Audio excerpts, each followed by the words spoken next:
Thank you all for joining me. I know for those of you on the East Coast of the United States, it's probably a little late for a weekday, but if you can't watch it tonight, tomorrow, I promise it will be worth your while. So let's take a couple minutes. Thank you for waiting for me.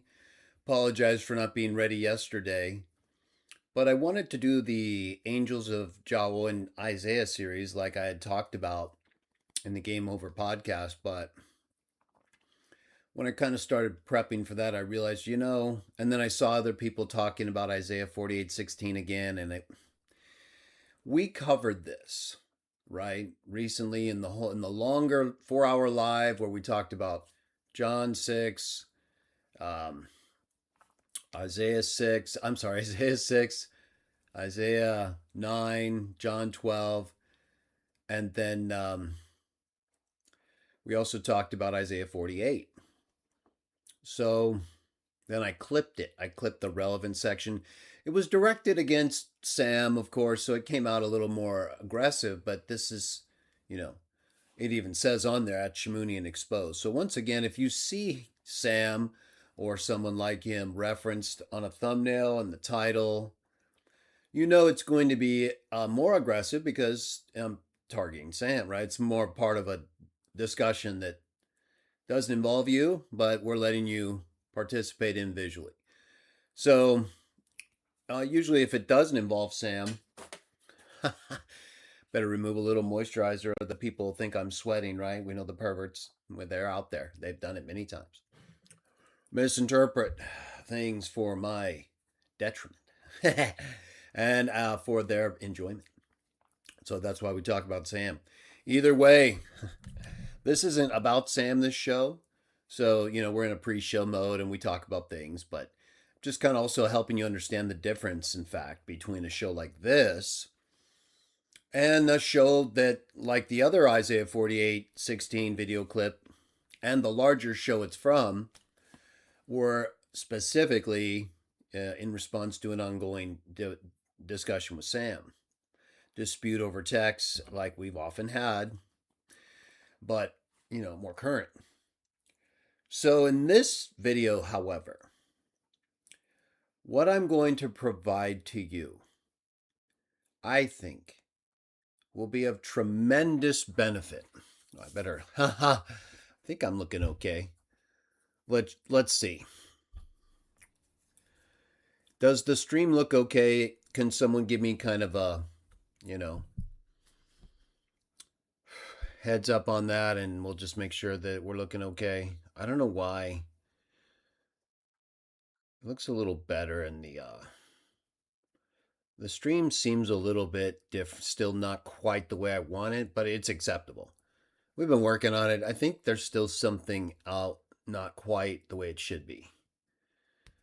It's not capturing things, at least on one of my feeds. That looks different. Well, I'll keep looking at that. You let me know, though. Yeah, let me know. Bible Media, yeah, because we're going to leave a live show that has nothing to do with Sam when we've destroyed him and completely wiped him out numerous times. So we'll go ahead and remove you, Bible Media, since you're not here for the actual topic and you brought up someone unnecessarily when I've already referenced him appropriately. So we have people, everybody, who don't really have a serious mind. They're not here to learn. Sam isn't here to learn, right? They're only here to promote themselves at our and God's expense and get as much out of it as they can before they get punished, right? So the minions, the horde, people like that, we know they don't have the ability, really.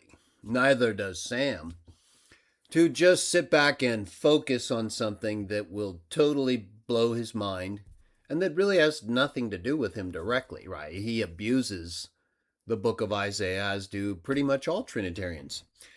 Of course, they all also abuse Sam, right? Catholics, Protestants, Orthos. So all of these people are not capable of understanding the Bible. That's why their Bibles are so heavily redacted, and that's why they interpret them in light of creeds and different people who are weeds, whose names are not written in the Bible or on the gates of New Jerusalem or anywhere else that would suggest they're with the apostles. No, they're more with the Ignatius type heretics and pagans who thought they were special and who chose on their own to reject the archives, the written records that the other Christians, he admitted, were appealing to resolve a dispute about what? The bishop. The one most of these people don't even listen to. Isn't that great? So they have us running around trying to accept their theology from all these pagans who've gone beyond what's written, who follow these weeds because they're blind, right? We have them coming to us and trying to tell us these things, and we're like, hey, written records. Hey, didn't Origen tell you about the divine name? Why isn't that in your Old Testament, Greek or Hebrew? Right, he said it was in both accurately. So, or at least he said the Greek, and we already know the Hebrew. So you guys have collapsed, the pagans at least. Now, there are some good Trinitarians and people we appreciate, and or whom are not like Sam and the more, or we'll say less professional, right? They don't have the ability to be serious. So this isn't really a show for them. They'll try to make it about them, and I don't mind pounding them a little bit. But we're in the pre-show waiting for people to realize we're here. Now, what I'm about to give you, though, excuse me, what I'm about to give you will be something that will benefit you in many ways, okay? So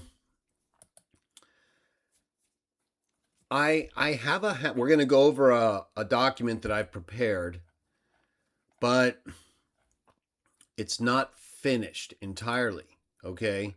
It's almost done. I got close. I went through the entire book of Isaiah, like I said in my post. And it took a while, right? Several days of straight reading and note-taking and verifying. So up to 10 hours, 8 to 10 hours a day, I would say, when I'm not working or doing a few things. I committed myself to analyzing the book of Isaiah, which relates to what I had already been doing with respect to Isaiah 6, 52, 53, 48 already, 9. But remember in our last video, the clip and the bigger one I mentioned, we read straight through it. I had already read part of it, and I reread it again. Chapters 40 through 63, I believe, is what we did. But I saw other people talking about this again, Trinitarians, totally blind. Not Sam, right? We already know. Sam maybe, he's funny and, he's been around. He's relevant, but he's also not, okay? He's just on repeat and distraction mode. So, yeah, whatever that's worth. Other people are even less than him, because what they're repeating isn't as good as what he is. And it's basically the same thing, excuse me, those ice cubes, where they coalesce, It's just less sophisticated and stupid. So I'm watching these people, right? And they claim to know these languages and they claim to know these things. It's making no points. Just, again, tomato canning with other people who made no points. This is infinite tomato canning.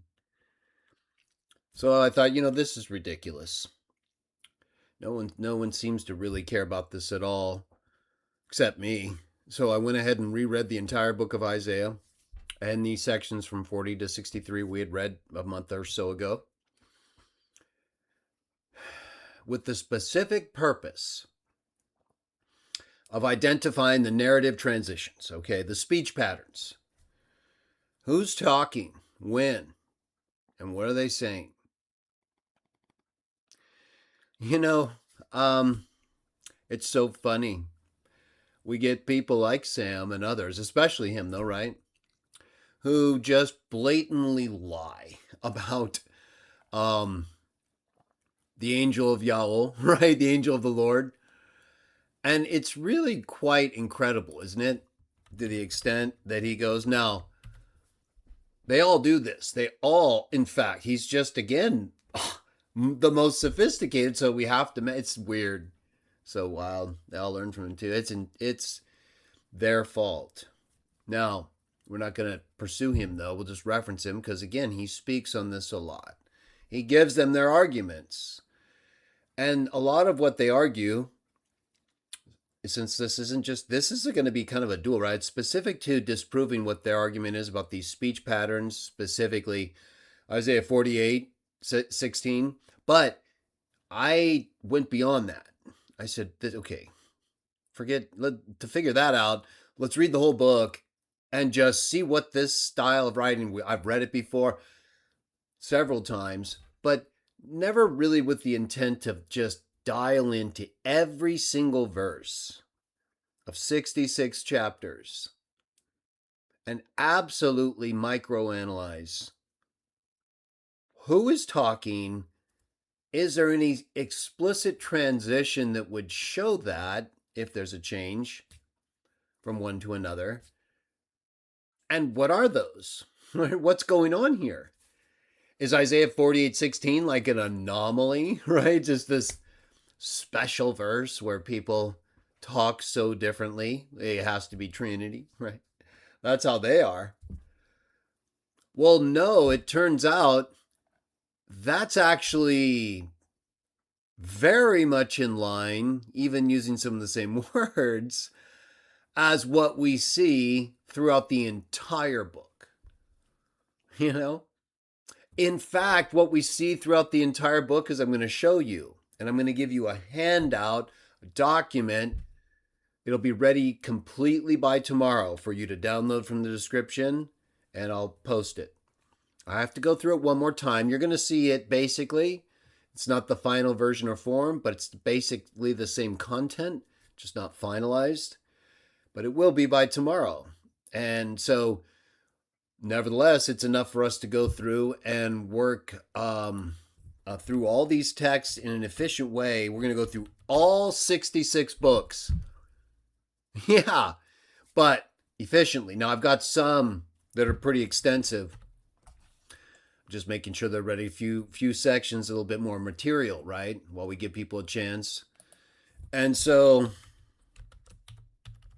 nevertheless, I believe we have time to go from Isaiah 1:1 to Isaiah 66:24.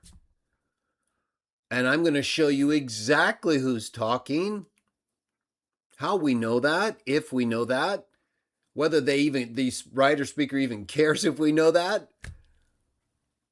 and what's going on, especially in Isaiah 48:16. Now, let me say this before we get officially started and I bring up the document, okay? There's no way you could read through the book of Isaiah, even half of it, but certainly the first 50 chapters, right? You might as well read them all, 66. There is no way you could do that. Almost with no, sometimes the English translation and the way they tailor the narrative, like I showed on the thumbnail, if you were careful to notice, the different quotation marks, single and double. Even that doesn't really tell the whole story, but that was kind of a way to get your attention to say, hey, there's something you need to see here. And that is, there's no way you could read the book of Isaiah without realizing Isaiah is talking the entire time. 100%. Except for when others are telling him things about other people, or when God is telling him things, it's still Isaiah repeating everything. Does everybody understand that? You know, the way Trinitarians talk, it's so incredible, huh?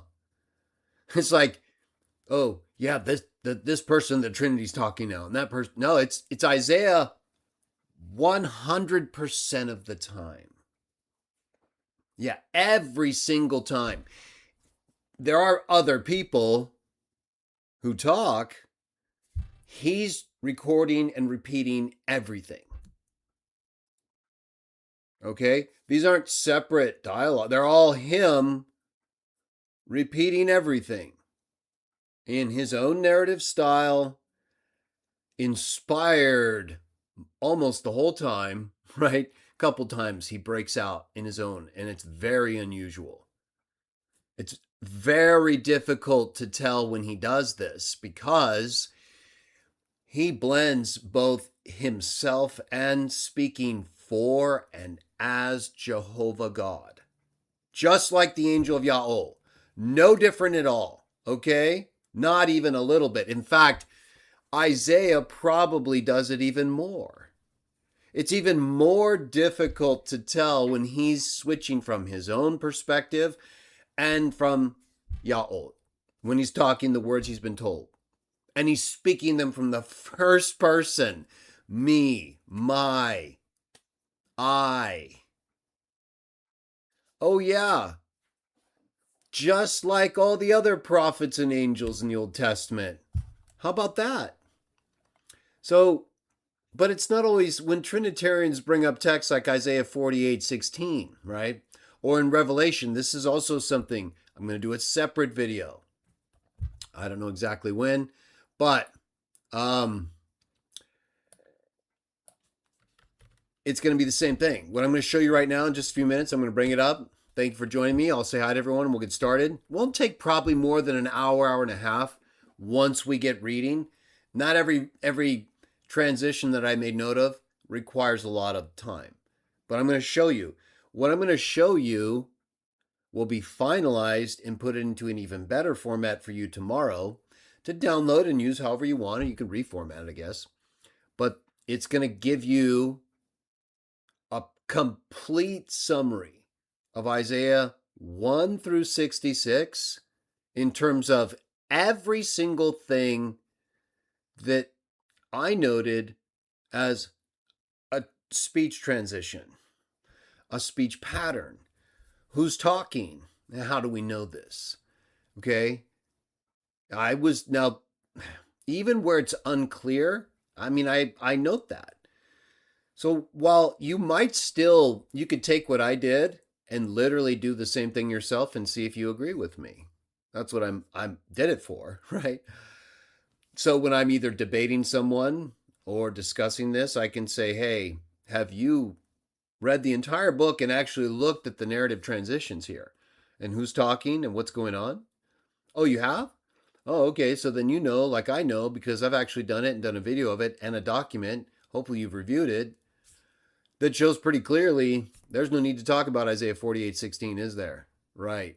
And I also did it as I will do it, and I've done a little bit of it already, but even more so, kind of like this one.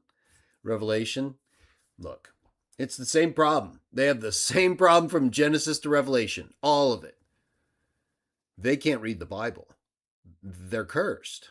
I'm sorry, boys. Some of you are nice, but according to the Bible anyway, right? I don't think you're all like Sam, right? Or just like, mongoloids, right? Or blobs, but cursed in the worst sense that you could be because of your blasphemy. But the Bible says when you lie about God and you misrepresent him, which Trinitarians do so badly, okay, this has been happening a long time in association with a known pagan emperor and people who are promoting the bishops way beyond what we were told to do, refusing the records as part of the discussion of that issue, and condemning people like Origen who are using the divine name in texts like the Greek Old Testament, which you claim is divine, inspired, like the Old Testament. So that means both of them. In the best of them, divine name, you don't have it. Cursed. Okay? So you could interpret that how you want. What does Paul say? Galatians 1, cursed. You're bringing a different Jesus. Everyone has to think who doesn't think you have that right Jesus. Cursed. That's what I mean. Okay? If you don't like that, then you're the one who's mean because you don't like what's actually in the Bible. And I think that's being a mean person. Now, maybe you can still take issue and be nice. I get that. But here, I'm not being personal, talking about your doctrine. You could be someone I'd enjoy hanging out and probably would. I'd still think you're completely false and lying about God, right? Just like you do. Just like every one of you do who doesn't believe like I do, which is exactly what the Bible actually says. One God the Father. Yes, others are gods, like the Bible says. It's what we've been talking about. You guys keep talking about a different God, a redefined God. Whereas in Deuteronomy 6:4 and Galatians 3:20, God is one. To you, Trinitarians, God is three. It's that easy. And you lie about that too. That can only mean one person, just like we see throughout the Bible is true. You misinterpret all these plurals, even this one here. You don't even know who's talking because you guys aren't here. You're in your councils, your creed, your paganism. You're in the exact same place that the Jews of Jesus' day were in, and that's why they couldn't see him. You don't see that? Well, if you're not that, then who is? And if it's nobody, well, that's something, isn't it? In any case, before we begin, I'm telling you guys, this is really important. And sometimes it might be important for you to just take the time, especially if you're dealing with Isaiah Revelation, to just read the whole book yourself so that you know what's going on here. Now, in my English translations, I went ahead for Watchtower people's sake, and I think it's actually bad. And I'm tired of not reading the divine name. You guys are cursed, like I just said. I just proved it too. Origin, Greek, Old Testament, Hebrew. All right. Now, as well as all existing evidence, first century quoted by the New Testament writers. Now, before I bring up the texts, the problem we have, I'm going to use the New World Translation, okay? And you can take issue with it. Anyone can. I hope you do if you think you can. If you can't, I don't want to really hear that you can. So let me just make sure. Let me go ahead and I'll PDF this real quick. That should make it better. We'll give people just a couple minutes here before we begin. Like I said, it won't take more than probably an hour, hour and a half, because again, I've laid everything out.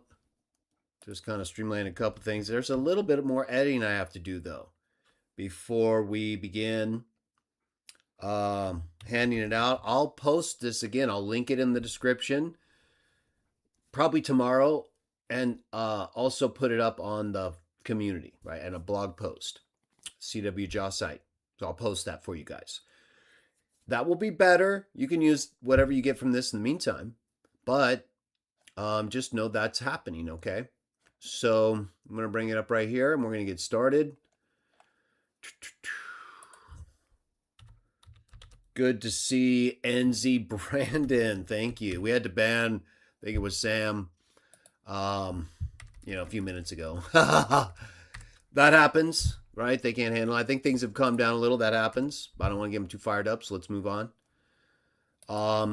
We know how they are. So you'll see what I'm doing right here. Just kind of, again, you're going to get this in the best possible condition tomorrow. So trust me, you're going to enjoy that. And here we go. All right. I'll put game over there. I'll put that in bold and underline it for Sam. If he stays to the end, he'll get to see that. Then let me just PDF this for you guys. I hadn't done that yet because, again, I wasn't done. Been doing a lot of things. It's been kind of busy, but I didn't want to leave you guys hanging. I know these things come up. And I know I've done videos, but I'm gonna try to use the CW Jah blog for a little bit more extended discussion. Not so much apologetics though. I've been kind of saving that for another site I'm gonna do, more a personal apologetics blog type thing. At least that's the idea.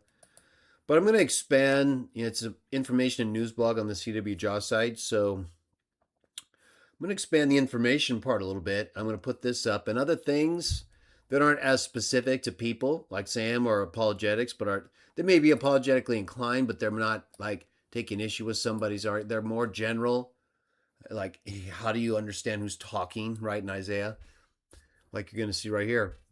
So, oh yeah, I canceled my, I hope that's not a problem. I canceled my card earlier. And so the PDF people are like, hey, your payment isn't working. Yeah, I canceled it yesterday because I try to cancel it like every few months because I use it for so much. I don't want to get it out there. And I literally did that. And I didn't realize. So if you see that, Sorry about that. I did close it. That's not a problem, though. That's just what I did. So either way,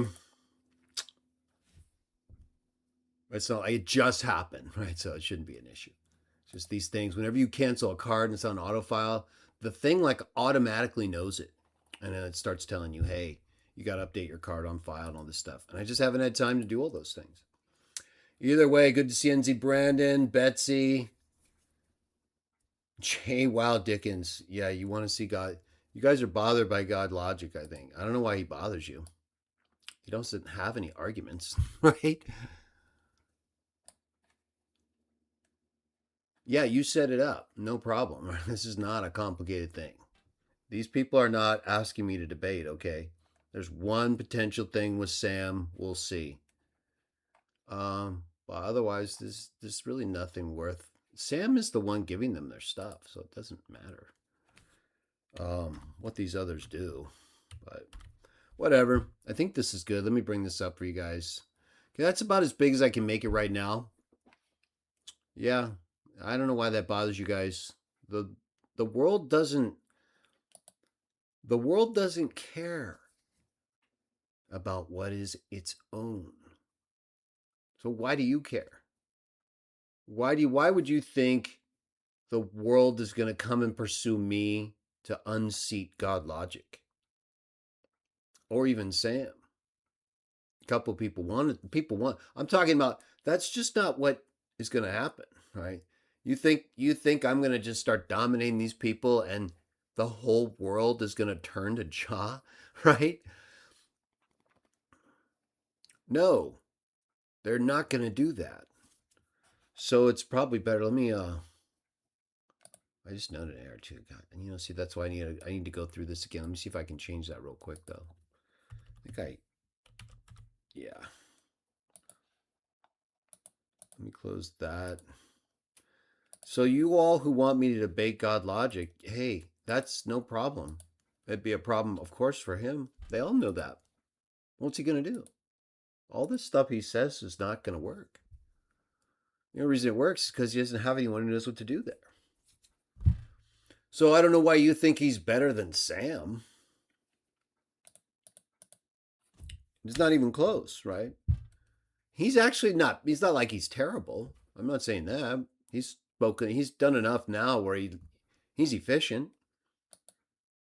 He's not as good as Sam. Are you crazy? So let's be realistic here, okay? Oh, that's better. Yeah. Okay, I think so. That worked. All right. So this is what you're going to get this tomorrow, but in a better form. Okay.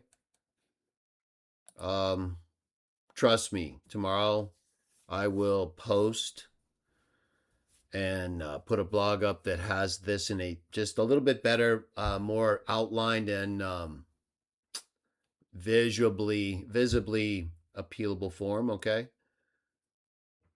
However, it doesn't matter. Let's just review it, okay? Speech patterns in Isaiah. So just look. All right, so I put a note in here for everybody. Isaiah regularly speaks for God in the first person, since he is the only one actually writing throughout the whole book.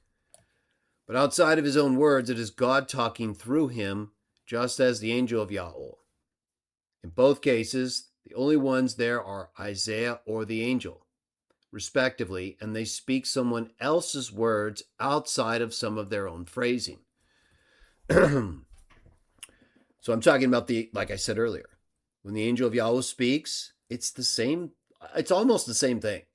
Okay, that Isaiah and other prophets, by the way, we're just doing Isaiah right now, and he's like for sure one of the most blended writers, speakers. Blended meaning you cannot tell most of the time.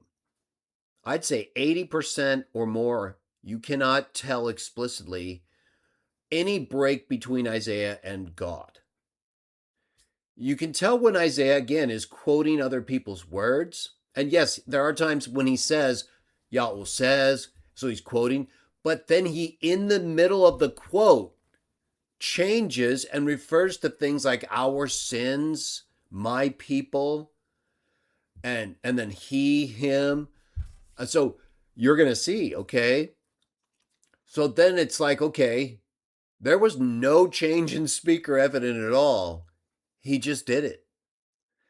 And so why that's a problem in Isaiah 48:16 to me at this point, now that I've gone through it again in such detail with the idea of really focusing on this issue, anyone who says this from here forward, my first response is, have you read the whole book of Isaiah with this issue in mind? If so, okay, well, here's a document I want to show you. What I put up tomorrow, basically what we review right now, because this is what I found. Where am I wrong? Where am I wrong, Sam or anyone? Now, again, I'm not saying there isn't maybe one or two, a few where it's so hard to tell, Yeah, you can have your own opinion and maybe you're right, maybe I'm wrong. That's the point. You cannot tell many, if not most of the time, where these changes or transitions happen because they don't. Watch. Okay, and that's exactly like the angel of Jaho, right? This is specific to those. The angel of Jaho doesn't really like show up here and start talking, okay, like he does in other books. He's here. He's everywhere in Israel, and he's print, I believe, Michael. But these aren't explicit things like we read in other books in ways where even though the angel shows up, right, he kills the Assyrian army and he's referenced, but he's not like referred to as the speaker like he is in other books. That's just because in those books, he's appearing in special ways to tell prophets what to say. Whereas in Isaiah's case, he's like, there's like a number of different pronouncements.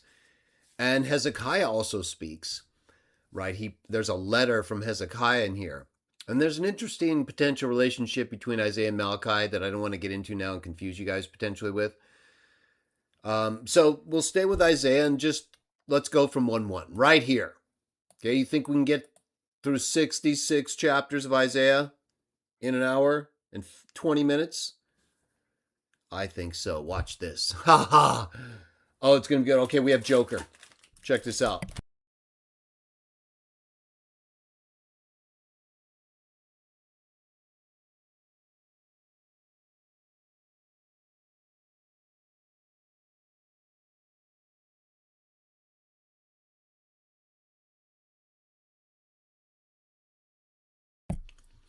We have channel member Joker here. Good to see you. Sorry, a little protein popcorn there because we're going to go straight through. Are you ready?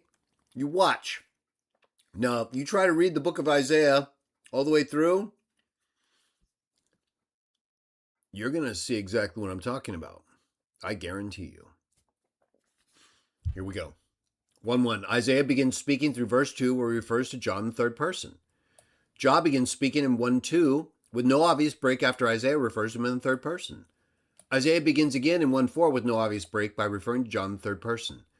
Isaiah continues through 1:9 again referring to John in the third person and collectively to him and to Israel as we.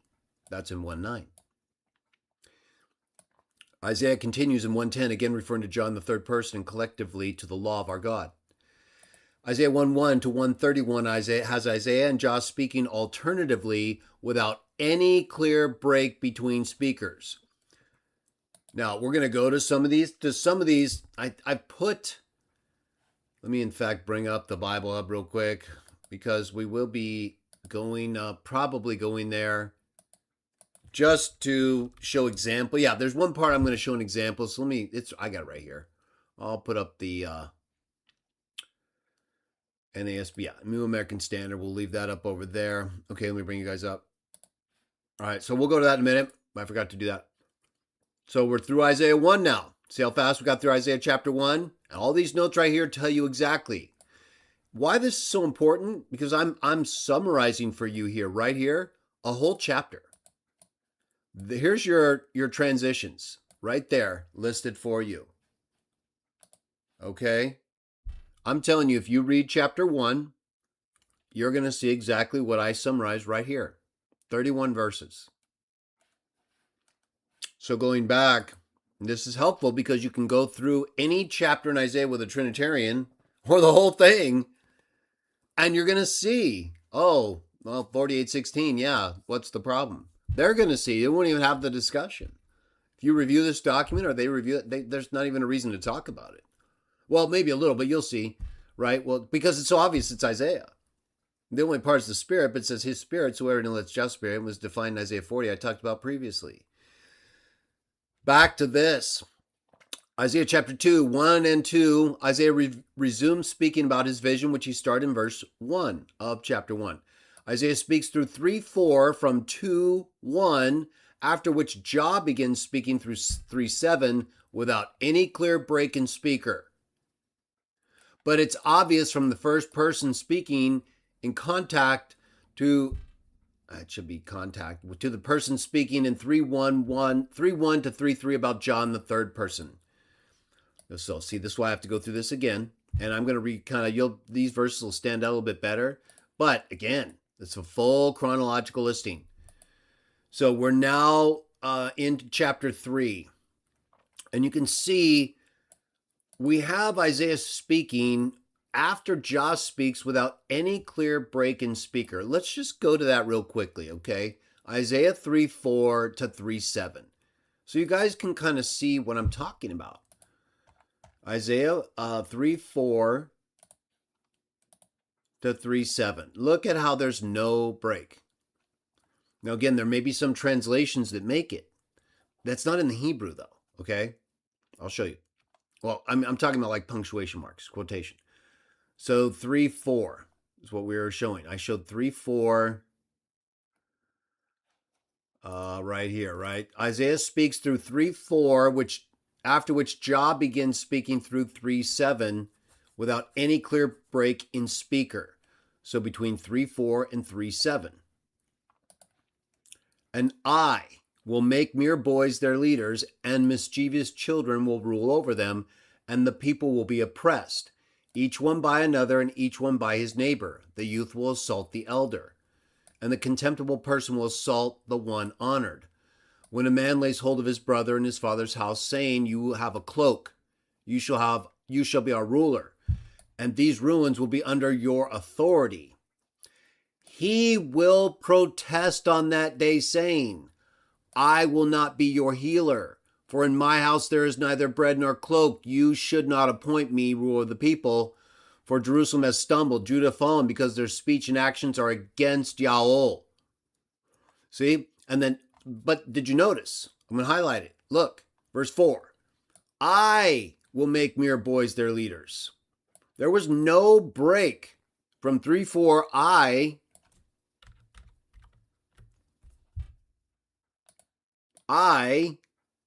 There's no break until 7. He. And there's not, see now that NASB puts that there, right? And of course, they see this as separate even from this. I don't see any of it separate at all. It's Isaiah talking the whole time for himself here and as Jaho. This is just the start. Okay, I just thought I'd show you an example of what I'm talking about.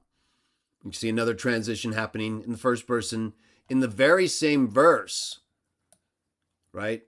Well, this is where the break happens. This is more noticeable. That's why I didn't put within 7 an issue. But the he of 7, there's no transition from the I of 4. Okay? So that's why I put Isaiah speaks through 3:4, after which Jah begins speaking through 3:7 without any clear break, but obvious from the first person speaking, 3:4, to the person speaking in 3:1 to 3:3 about Jah in the third person. Okay, so that also happens there. I'll reword that. Again, that's another thing I'm going to do. But in 3:1 to 3:3, look. It says, for behold, the Lord Yahweh of armies is going to remove both from Jerusalem and Judah, but both supply and support, entire supply of bread, entire supply of water, mighty man, warrior, judge, prophet, diviner, elder, captain, counselor, skilled enchanter, and I will make mere boys. See, there's no change. It's Isaiah talking the whole time. He's referring in the third person to Jaho. And then he starts speaking as Jaho.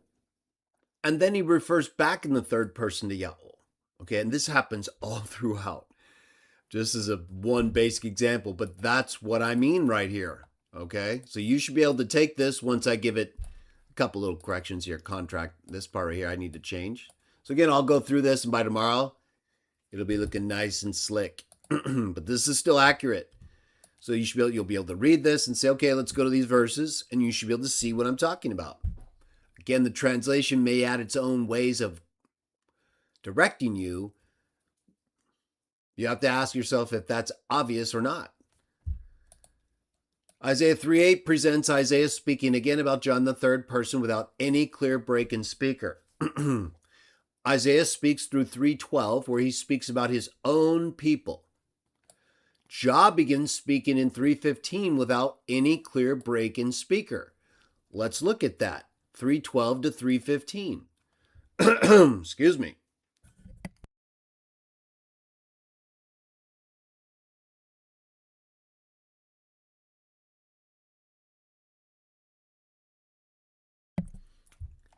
My throat ready to speak a lot. 3:12 to 3:15. 3:12. My people. Okay? Again, my people. This is Isaiah talking. Excuse me. And then he goes on to say, Yaol arises to contend and stands to judge the people. Yaol enters into judgment with the elders, leaders of his people. Excuse me. So this is, you'll see if you read this through like I did, in 3:12, my people, it's Isaiah talking. Then in 3:14, he refers to Yaho in the third person and the people, his people. And then he goes on to speak. He continues to speak. He talks about his people being oppressed. This is actually, so again, I couldn't even, it got past me again, right? So again, it refers to his people. Isaiah talking about Yahweh's people. And then notice the NASB adds a quotation mark to begin someone else talking there. I don't know if it begins, I think probably it begins more, I don't know. It could begin there in the middle of 14 or at the beginning of 15. So it's not clear. What is clear is Isaiah refers to Yaho's people in the third person, and then Yaho speaks somewhere right after that in the same verse or right in the beginning of the next verse of my people, declares the Lord Yaho. You see that? So you're going to see this again all the time. We're only in chapter 3, right? But I'm giving you some early, we can skip a little too, so don't worry, we'll make it. This is what you're going to see though, all over the place. Remember, he went from my people, I believe contextually this is Isaiah talking about his people, and then he's still talking, so he refers to Yaho in the third person. And then somewhere in here, Yaho begins talking, even as the NASB shows, and as is clear from the end of the verse 15, and refers to my people. That's what happens. This is where they fail, okay? That's nothing. You just wait. They can't understand this. They don't understand who's talking. They don't understand how one person, in this case Isaiah, could be talking like this. Well, who else is talking, boys? Right? It's Isaiah. Did you know what the name of the book is? Right. Did you know he is a real person who wrote it or said said and or recorded from others what he heard, these things? So it's him the whole time. He gets to choose the narrative style, and he's an inspired prophet who declares without any clear break at all that he's speaking as God. First person, me, my, I. And then he also, without any evident break at all, refers to his people and my people, and then uses my people for his people, which wouldn't be the my people of the prior verse, preceding his people, followed by my people. You understand? You see, the Bible is prepared by people who actually take the time to read it and understand it before they develop false doctrine against it. Right, think of the burden that's been placed on people by this failure to understand basic language. That if you actually read the text with the idea of understanding the language, you would get it. Because it's like impossible that you wouldn't understand. But for some reason, Isaiah 48:16 blows your mind, huh? Like you guys get there and you're like, well, there's no break in speaker, right? What else could it be? So we have CE 6236 collapsing again, not focused on the topic. It's unfortunate. We have people. They say things because they don't want to learn, everybody. We're just going to have to deal with them. Don't worry. Let's just accept the reality of what we have. But do you guys see that? So we'll come back to the Bible Hub in a moment. But don't forget this transition. So back to what I was saying. So again, everything I'm saying here is exactly what you're going to see. Isaiah 3, we're in now chapter 5. Boom. See how fast that was? Isaiah 3:16 through 5:1. Isaiah begins speaking for Jah and also speaks from his own person. All right, so now I'm going to just, because we do have someone going bananas, right? We have a perv out. And it's unfortunate. They're not Christians, though. You got to remember, everybody. These are anti-Christians. So they come along, and because they don't have a job, no woman wants them, or they're a fractured woman because of the paganism. So they don't have anything to do, right? No husband or no wife, no one, nothing. And they've usually fallen, So they don't have anything to hope in.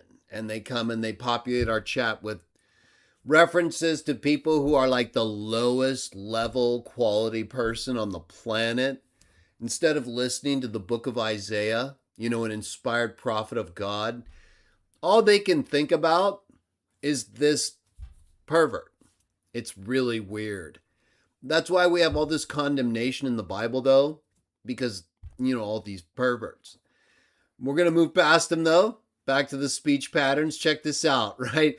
Trust me, they're going to be blinded because they don't listen like usual, right? They never listen because they'd have to change their doctrine, right? If you listen to what I'm showing you and you read this handout,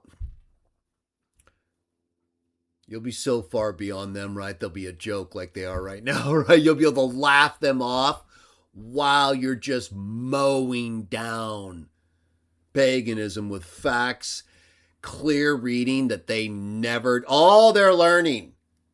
And they get confused over who's talking in Isaiah 48:16. Somehow, it's Trinity, right? God. All right, back to it. Isaiah 3:16 through 5:1. Isaiah begins speaking for Jah and also from his own person. Read it yourself. 3:16 to 5:1. You tell me. Isaiah 5:1, as Isaiah starts singing words, but which also include words spoken directly by Jah, verse 6 through 5:8. Isaiah 5:9 talks about Jah speaking to his ears, Isaiah's ears, which he speaks those words through Isaiah 5:12. Then Isaiah 5:13 through 5:30, Isaiah again speaks of my people, referring to his people, without any clear break from the preceding, where Isaiah was hearing Jah's words in his ears. Very clearly distinguished from John 5:16, 5:24, 5:26, though. So there's no break. It's Isaiah speaking about his people and also for Jah from 5:9 through 5:30. 6:1 to 6:3, Isaiah clearly speaks, chapter 6, boys, with I, and gives vision of Jah, seraphs, etc. until verse 3, where seraphs clearly talk to each other. 6:4 to 6:7, Isaiah speaks using I again until the seraphs speak to him at the end of verse 7. Jah clearly speaks. Let me see if I can make that bigger. Yeah. Isaiah speaks using I again until the seraphs speak to him at the end of verse 7. 6:8, Jah clearly speaks first, then Isaiah clearly answers. 6:9 to 6:10, Jah speaks to Isaiah again, tells Isaiah what to tell the future people, or to tell the people, 6:11, Isaiah asks Jah a question. 6:11 through 6:13, Jah clearly answers Isaiah. 7:1 to 7:2, Isaiah appears to narrate about war with Syria. 7:2 to 7:9, Jah clearly speaks to Isaiah and tells him what to say and what others are saying. 7:10 to 7:11, Jah openly speaks to Ahaz. 7:12, Ahaz clearly answers Jah. 7:13 to 7:25, unidentified speaker begins and refers to Jah in the third person and as my God, verse 13, and about prophecies involving Syria. 8:1 to 8:2, Jah clearly begins speaking to Isaiah. 8:3 to 8:4, Isaiah starts narrating from first person, and in the same verse 3, Jah speaks to him directly through verse 4. I'm going to make that a little smaller because it's not lining up. Okay. So again, in Isaiah 8:3 to 8:4, Isaiah starts narrating first person I, but in the same verse, verse 3, Jah speaks directly through verse 4. So there's a change in speaker in the same verse. It's only discernible by what they say. In 8:5 to 8:8, Isaiah narrates about Jah speaking to him again, which he does from 8:6 to 8:8. 8:8 to 8:11, Isaiah speaks without any clear break in speaker from 8:8 to 8:10. Note us at the end of verse 10 and the uses of me in verse 11. 8:12 to 8:13, Jah begins speaking clearly based on his introduction in 8:11, even quoting what others say as he speaks.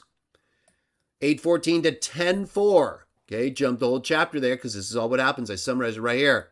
Isaiah begins speaking again without any clear break in speaker other than referring to Jah in the third person, referring to his disciples, verse 16, children in Israel given to him by Jah, verse 18, and that the new speaker is in expectation of Jah, hoping in him. So it's Isaiah talking and referring to Jah, refers to Jah with you, refers collectively to him and Israel as us, and to his anger and his hand.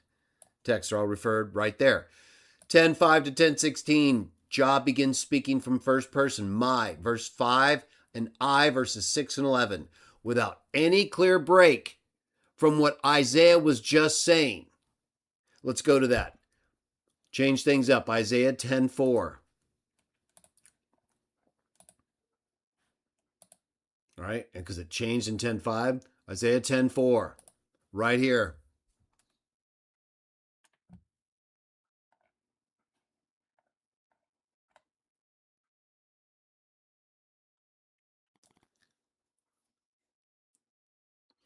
Well, so as we were talking about prior to that, right? Because we had read through to 10:3 in the prior one, or at least reference it in the summary.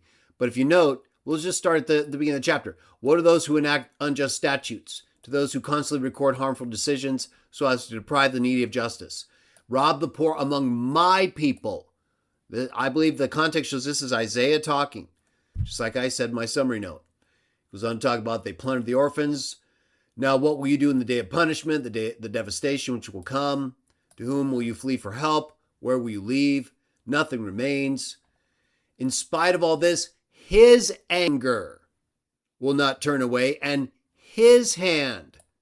See, so again, support my position that my people from verse 1 is Isaiah talking. Verse 5, woe to Assyria, the rod of my anger. Look at that right there. See, that's the transition I just said in my summary. The speaker changes from Isaiah to Jehovah without any clear break, and they even refer to anger.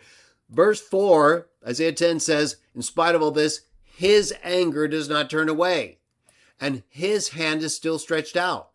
The very next verse Yaho is talking. Look, there's no quotation mark. They just don't know what to do, right? It's not easy all the time. The fact is, though, this has to be Yaho. It's, of course, Isaiah, but it's Yaho's words more so than Isaiah's words about his own people or his own reference to in the third person to Yaho. Because look, it says, woe to sear the rod of my anger. The staff in whose hands is my indignation. I send it against a godless nation and commission against the people of my fury. Do you see that? This is one of the most explicit examples of the kind of transition that blows these people's mind in Isaiah 48:16. Look, Isaiah 10:4. In spite of all this, his anger, Isaiah referring to Yaho in the third person. There's no indication, right? Nothing that suggests the speaker has changed. But it obviously has. Other than the fact that it's still Isaiah, right? He's speaking for himself and for God. Exactly like the angels throughout the Bible, some a little more or less, right? But that's not a lot more. And yet they're all still there speaking God's words, as are the prophets. As is Jesus explicitly, right? Of course, the angel of Yahweh, but even him in the New Testament. The fact is, look, there's no transition. This is not unique. We're in chapter 10. We've already seen several examples. I skipped quite a few in terms of like bringing up the text. It's all throughout. So when you get my handout, just read it yourself. Hold it right up to the Bible and see if you see what I'm saying. And if you don't, what are you seeing that I'm not saying that I should say? Look, the transitions you guys keep saying are a problem because they're not there. That there's a change. Even in Isaiah 48:16, we know there's a change, right? That the reference is different. His spirit sent me. Yaho sent me and his spirit, right? So you have me and his. Right here, you have his and my. In within one verse with no transition or break, that clearly are not the same person, right? This all over the place, throughout. Sorry, boys. Sorry, not sorry because of what you all have been doing, and you're not sorry. You should be. 10:5 to 10:16, begin speaking from the first person. Okay, I think I read that. 10:16 to 24. Begin speaking without any clear break, just like we read. Similar example to that. 24 to 25, similar to that. 10:26 to 12:6. Isaiah begins speaking without any clear break. We're just going to do the bigger summaries now. We'll skip a lot so we can get it all done in time. But this is what you're going to get. You'll get a full, just everywhere there's something evident, right? Again, it's possible I missed something here or there. It's the 66 chapters, but I was pretty patient and thorough. And apart from maybe a missing pronoun here or there, the fact is I noted, I believe, every single significant change, evident change, even no evident change, but clearly a change in who's speaking. Not the one actually talking or writing, because that never changes, except for Hezekiah, who has his own letter read that he writes after he recovers. It's Isaiah the whole time. And he's just recording everything or saying everything and then writing it. So you guys are gone. This whole goose chase off onto angels because they say, I am Isaiah says, I am Jehovah, I am God, I am the first, all throughout this book. Okay? And I note most of them, if not all of them, in this summary right here. We haven't even gotten to them yet, really. 10:26 to 12:6, okay, begins speaking without any clear break other than third person references, he and his. Verse 26, and he in 34. 11:1 to 11:5, Isaiah refers to Jah, the Messiah, in the third person several times. Isaiah is the one speaking in verse 10 about my holy mountain, equal the known land of Israel. I believe that's what the context shows. Unless we again have Jah breaking into the middle of Isaiah speaking by inspiration and adding words that are not Isaiah's.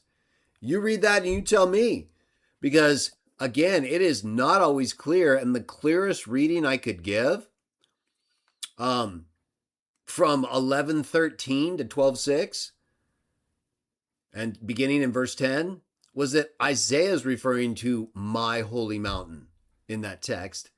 And then certainly outside of that, if you don't say that, that's what I mean right here.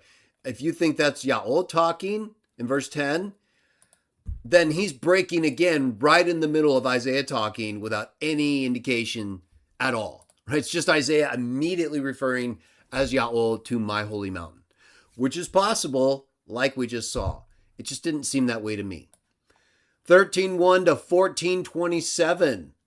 Narration introduces a pronouncement by Jah, which it says Israel saw, heard, in vision, and in which Isaiah speaks, writes from the first person I, verses 3 and 11 through 13, etc., as if he is Jah. I would go to it because it's evident, but there's more. We're going to get to it. Same thing. And he also speaks about Jah in the third person, he in verse 13, etc., just like other inspired writers and angels. Verse 14:28, narration introduces another announcement in the year Ahaz died, and in which Isaiah once again speaks, writes from the first person as Jah. There's no indication there's some break here other than it's very clearly Jah talking. And yet that's exactly what these pagans and Trinitarians tell us, same thing, but a little different sometimes, that this I am God or I am Jehovah is a break or a change from the angel in terms of just being an angel. Now it has to be God. Well, then Isaiah has to be God. He does the exact same thing all over the place, including right here, 14:28. 15:1 to 16:13, over a chapter right here. Narration introduces another pronouncement, this one against Moab, and in which the year Ahaz died, in which Isaiah once again speaks, writes from the first person, just like other inspired writers and angels. 16:14, Yahweh clearly reintroduces the speaker and he denounces Moab. 17:1 to 18:4, again over another chapter right here in terms of who's speaking and how do we know. It introduces a pronouncement against Damascus without a clear indication of the speaker until verse 6, where we are told these are Jah's words being spoken, written by Isaiah, made clear from the continuing speech in 17:13, he will rebuke it. And the collective us of Isaiah and Israel in 17:14. These are all the transition markers in the narrative that would show who's talking or referring to whom. 18:4 to 18:7, without any break from the prior speaker, which is Isaiah, this verse reintroduces words spoken by Jah to Isaiah, the to me, excuse me, of verse 4, which leads to another pronouncement, this time against Egypt, starting in 19:1. Then, almost the whole chapter, 19:1 to 19:25, is another pronouncement against Egypt.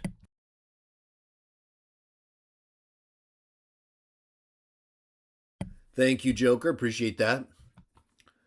And then Isaiah proceeds to speak for and as Jah using the first person I in verses 1, 2, and 3, right? These guys would be going insane if it was the angel talking. 21 through 26. Narration about Ashdod and Assyria with Jah speaking by the hand of Assyria starting in verse 2. 21:1 through 22:13, a whole chapter plus. Another pronouncement against the wilderness of the sea as a hard vision given to me in verse 2, that is Isaiah, who in verses 3 through 6 describes how disturbed he is before speaking the vision starting in verse 6 and confirming in verse 10 he heard these words from Jah and is reporting them. This is followed by another pronouncement in verse 11 and another in verse 13. Isaiah again confirms he's speaking Jah's words in verses 16 and 17, which is followed by a pronouncement in 21:1. Isaiah speaks for and as Jah using I and my in 21:4 all the way to 22:13. In 22:14 through 22:25, Isaiah writes that Jah revealed himself in my ears, and then Isaiah proceeds to speak for and as Jah. In 22:20, he says, my servant, and in the first person, I, in verses 21, 22, and 23.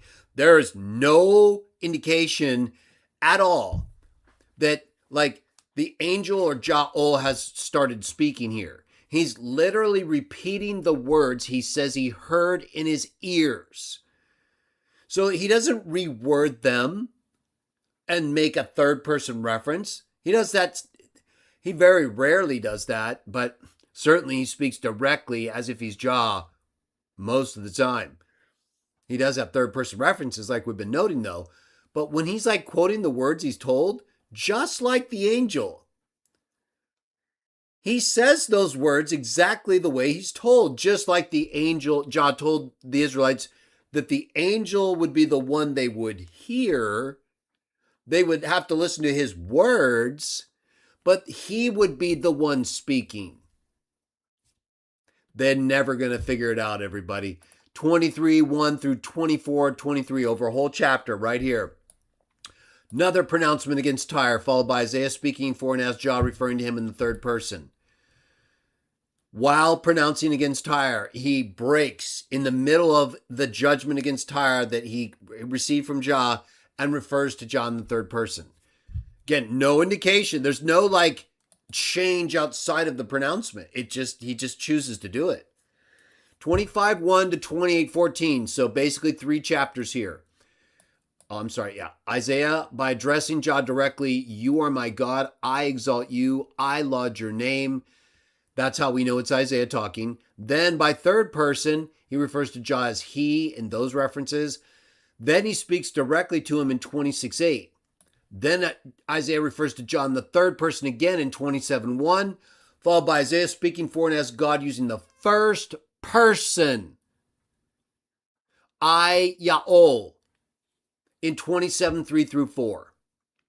That's right after he referred to Jah in the third person in 27:1. I would go right to it like we have been, but we have even better ones coming. Don't forget to look these up. They all say exactly what I'm saying right here, which I'll go through it one more time before I make it available to you tomorrow. Yeah, all without any clear break in speaker from the preceding all the way to 28:14. 28:14 to 28:29 without any break from the prior speaker. Isaiah again introduces words from Jah, which he speaks through verse 29. He does it from the first person as if he is Jah, I, in verses 16 through 17, and by referring to Jah in the third person in verse 21. It's like I told you, he'll go back and forth. He does it all throughout the book, right? It's like so common. It shows you guys are either gone or never cared in the first place. The fact that you made me do this because of your insanity, I guess answers the question. In Isaiah 28:22, Isaiah says, I have heard from the sovereign Lord Yaol for all the land. And then immediately, I bolded this so I didn't have to forget, and I could highlight without going to the text. In verse 23, Isaiah says, give ear, you men, and listen to my voice. Pay attention, listen to my saying, which is exactly the language he uses in 48:16. Come near to me, you people, hear this. New World Translation sometimes capitalizes personal pronouns, so don't worry about that. Sometimes I've capitalized it here, but that one I have to change back. Either way, so there's not confusion over emphasis. Do you guys see this here? Okay, so in 28:23, Isaiah says very similar language. Give ear, you men, listen to me, pay attention to my saying, to what he also says in a similar way as he's speaking for and as John himself in 48:16. So this will be highlighted for you as it is here, and you can compare it yourself. It's not exact, but it's very similar. And so again, we have this all throughout Isaiah. And he's the only one speaking and talking. Again, unless he's speaking someone else's words or talking or writing those words, other than the Hezekiah letter. 28:29 to 31, Isaiah says, this is also what has come forth from Yaol, which is followed by him again speaking for And as Yaol in 29, 2 through 3 and 14, using me directly as Jah without I, when speaking directly without as Jah without I, starting in verse 29, 13. And that continues through verse 21, after which in verse 22, Isaiah says he's speaking Jah's words and proceeds to do so even more by using the first person, my name. So right after verse 22 of chapter 29, Isaiah says he's speaking Jah's words. He then does so in the first person as Jah by referring to his name, my name, in verse 23. No break, no change at all. He goes from immediately saying he's saying Jah's words to saying, if he is Jah, my name in verse 23. Okay? That's exactly like all the things you guys say about these angels. He wouldn't be saying that. He wouldn't be saying my name or I am God. I am Yaho. No, that's very much what they all say because those are Yahweh's words. And other than the occasional time when they break for their own person, which is very rare for all of them. Well, in some, yeah, there's more narrative for some of these prophets and stuff. But fact is, that's not what they're there to do. And it rarely happens in Isaiah. And when he does it, it's hard to tell. And when he does it, sometimes like referring to Jah, so you know it's him, in third person, it's still, he goes in and out. There's no like just clear break or transition like you guys claim would have to be the case so we could figure out Isaiah 48:16. Right? Gone. 30 to 31:4 begins with Jah talking with no break, and then Isaiah proceeds to speak for and as Jah from the first person, me, my, several times.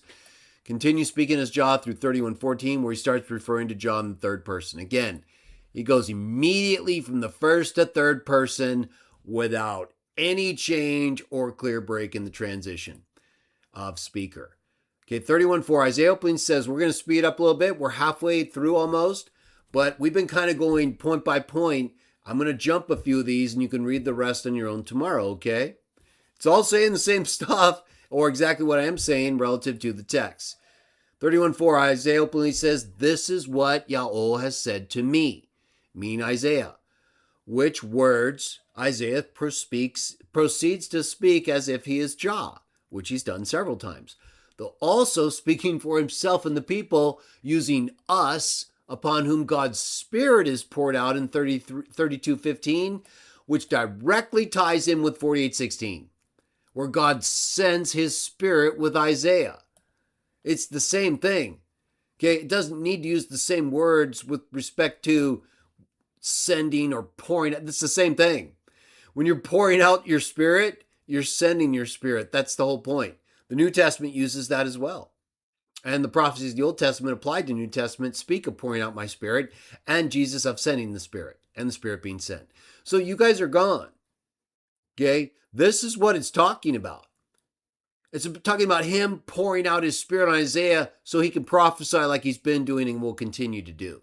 Not just from his own person, but directly from the person of Yaho. As Yaho. He continues speaking until 38:2, where the speaker says, my people, which could be God or Isaiah's people, as we've seen in the references already. It continues through 32:3-2, where the speaker says, oh Yaho, so we know it's Isaiah, and he speaks to him as part of the people using we, while asking for their collective salvation. See, these are some of the markers and keys. Isaiah continues speaking and refers to John the second person, continuing his prayer from the prior verse as your in 33:3, which is followed by a third person reference to he in 33:5 and 33:8, with Isaiah's speech ending in 33:9 and Jah openly saying, now I will rise up, says Yaho. Now I will exalt myself and lift myself up. But Isaiah is the one saying these things. And he continues doing so without any break whatsoever in the text. Yeah, it says Yaho. Isaiah is the one talking and writing. And he's referring to Yaho in the third person and in the first person without any change in speaker. It's the same person. It's Isaiah. And then in 33:21, he uses the first person plural, our. But there, the majestic one, quoting 33:21, Jehovah will be for us, another plural reference, a place, a collective of rivers. This will be for us. That should be us. I'll change that. This use of us is repeated in 33:22. For Jehovah is our judge, our statute giver, Jehovah is our king, right? Several times. He. This is clearly Isaiah talking. And then the chapter ends without any break or stop in 33:24. And then in 34:1, the very next verse, without any clear break, it continues to be Isaiah speaking God's words, confirmed by the third person he in 34:2, until 34:5, where Isaiah speaks for and as God, saying, in the heavens, my sword will certainly be drenched, and upon the people devoted by me to destruction and justice. There is no change or break or anything. He just comes right out, changes from the third person references I mentioned, and starts speaking as Jaho in 34:5. This is followed in 34:6 by Isaiah continuing to speak and referring to John the third person. Jehovah has a sword. It must be filled with blood, right? That's right after him speaking as Jaho and referring to my sword, just like we saw earlier with my anger and his anger. Right from one to the other. No break in transition. The NASB didn't even have a quote there because it's not always easy to see. And there was a clear transition. We all saw it, right? With anger. Same thing right here with sword. It's Isaiah talking because he's talking about, he's referring to him in the third person in 34:2. And then the transition is in 34:5, my sword. But then Isaiah in the next verse refers to Jaho and his sword. Jaho has a sword. It must be filled with blood. Isaiah continues speaking God's words without any clear break through 34:16, where he refers to his spirit, not my spirit, just like 48:16. In 34:17, Isaiah uses he and his, referring to Jah, and continues speaking while referring to our God in 35:2. And then proceeds to speak without any break until 35:10. 36:1 to 36:3, narration of events in the 14th year of Hezekiah is given. 36:4 to 36:10, Rabshakeh of Syria speaks words to Hezekiah. 36:11, Eliakim and Shebna and Joah answer Rabshakeh. 36:11 to 36:20, Rabshakeh answers. 36:21 to 37:2, narration without any recorded speech until Eliakim and Shebna come to Isaiah in verse 37:2, to whom they speak in verse 3. I'll correct that. Whom. 37:3 to 37:4, Eliakim and Shebna speak to Isaiah, right? Let's jump past a few of these, but you can see there's a lot of narration changes here in 36 and 37, but they're brief, okay? I noted every one of them, though. 37:21 to 37:35, Isaiah comes to Hezekiah and speaks for and as Jah to Hezekiah, even saying, you prayed to me, right? Unless Sam wants to identify Isaiah as one of the dead saints in heaven who hadn't died yet. No. This is Isaiah speaking for Jaho in Isaiah 37:21. And as I myself and I in verses 25, 26, 25, and 35, 28 and 35, and as Jaho using me in verse 29. 37:36 to 37:38, narration of the angel of Jaho destroying the Assyrian army and Sennacherib's death. 38:1, narration of Hezekiah being sick and Isaiah going to him to speak for and as Jah to tell him he will die. 38:2 to 3, Isaiah prays to Jah. 38:3 to 4, Jah speaks directly to Isaiah to tell him what to say to Hezekiah, which Isaiah then proceeds to do while speaking for and as God, using I 3 times in 38:5, twice in 38:6, and then in 38:7, this is bold in italics for a reason, Isaiah says, Jehovah will perform this word that he has spoken, even though it was Isaiah who just said the words as if he was Jah. Because the words were originally from him. Okay? Let's go to that. Isaiah 38:3 to 38:7. About a half hour left, everybody. Don't worry. 38:3 to 38:7. We may not go to all the other ones I had marked out, but this one, let's check it out. 38:3. Look.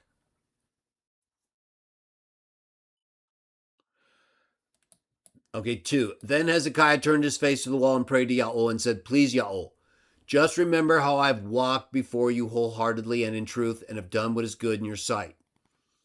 And Hezekiah wept profusely. We're going to go through 38:7.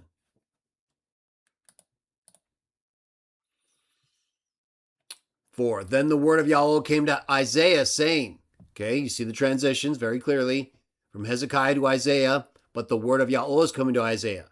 Verse 5, go and say to Hezekiah, this is what Yahweh, the God of your father David said. I've heard your prayer. I've seen your tears. Behold, I'll add 15 years to your life. And I will save you and this city from the hand of the king of Assyria, and I will protect you.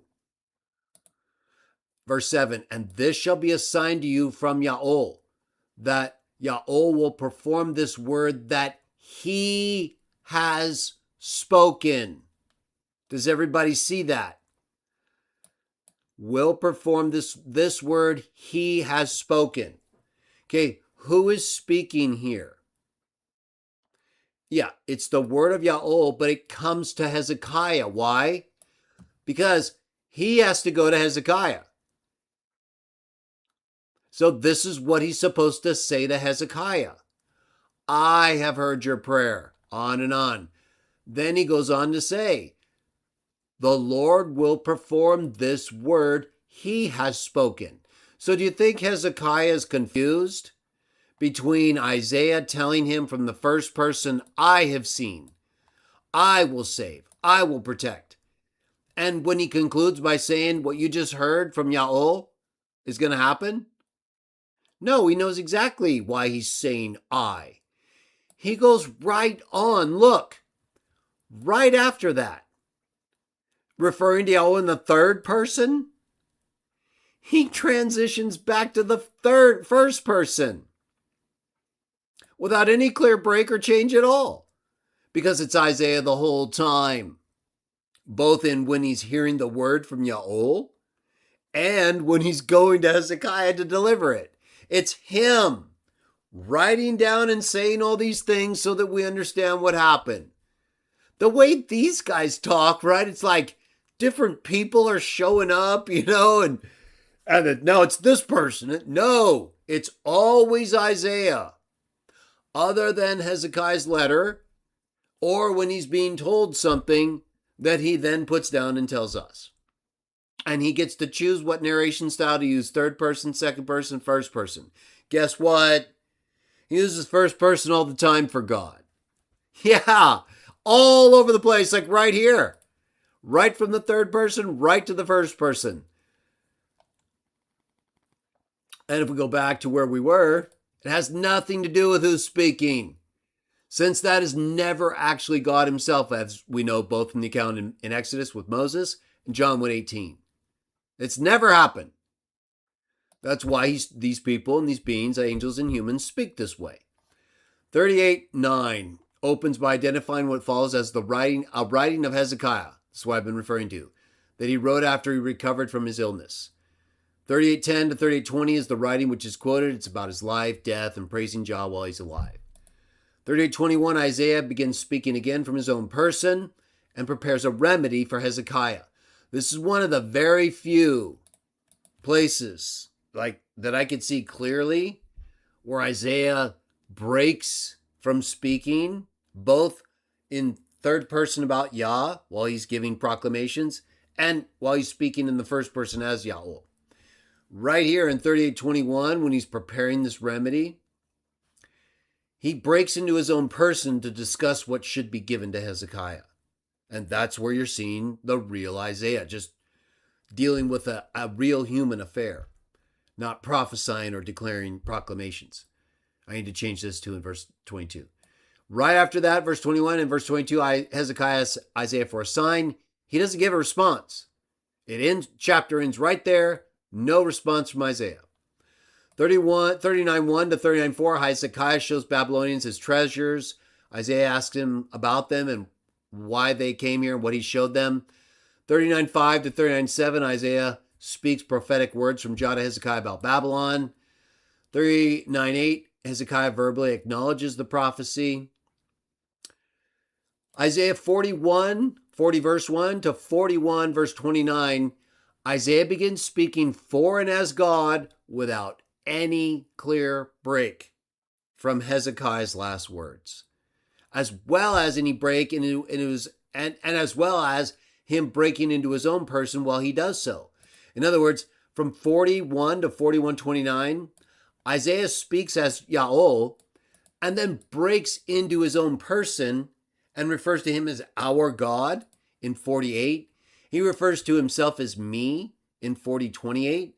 And also he refers to God in the third person, him in 40:13, he and him in 40:14, he in 40:15, him in 40:16 to 17, twice, and he in 40:26, all while speaking Yahweh's words. That's right. He goes back and forth all the time. Isaiah even speaks from the first person as he speaks for Yahweh, saying, I, Yahweh, the first one, and with the last ones, I am the same, like I told you earlier. And I and my in 41:8-9, as if he is God. And I am your God in 41:10. Isaiah literally says those words. No break, no indication it's anyone else. That's why I highlighted it there. And in 40:26, it's confirmed it's Isaiah talking. And yet there's no break from the preceding verse, verse 25, where it has the speech by God. Right? Let's take a look at that. 40:26, 25:26. Let's go to that. And we're going to speed up here. We've been reading a lot, and we've been going over almost all of it, right? Let's just take a look at this. 40, Isaiah 40. Was it 40? Is that where we are? Yeah, 40, 25, and 26. Look at the, okay, so NSBS starts out with quotation marks. Well, okay, let's just start in 24. It says scarcely, verse 23. It is he who reduces rulers to nothing, who makes the judges of the earth meaningless. It's Isaiah talking about Yahweh. Scarcely have they been planted. Scarcely have they been sown. Scarcely has their stock been taken root in the earth. But he merely blows on them and they wither, and the storm carries them away like stubble. To whom then will you compare me? Did you see a change there? Yeah, me neither. But look, do you see the NASB putting the quotation marks right there? Now you know why I circled those for you on the thumbnail for 48:16. It's all over the place.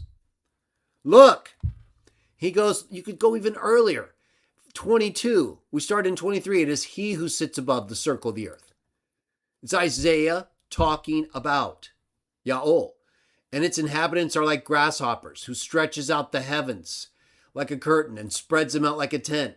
It is he who reduces rulers to nothing, who makes judges of the earth meaningless. He merely blows on them and they wither, and the storm carries them away like stubble. Quote, to whom then will you compare me? There's no transition here. There's no indication that a different speaker is starting here.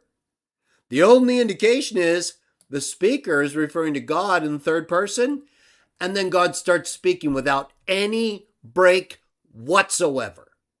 Guess what? We have the same thing as we're getting to in Isaiah 48. And then look, in the same verse, to whom then will you compare me, that I should be his equal, says the Holy One. It's Isaiah talking. Unless you want to say that's him just continuing to talk about himself, which is possible. But we already know from the he's leading up to it that we read from verse 22, right? And I gave you the narrative from even before that. The only change to me and I, says the Holy One, is in verse 25. 26 says, raise your eyes high and see who has created these stars, the one who brings out their multitude by number. He calls them all by name because of the greatness of his might and the strength of his power. Do you see? There is no indication whatsoever.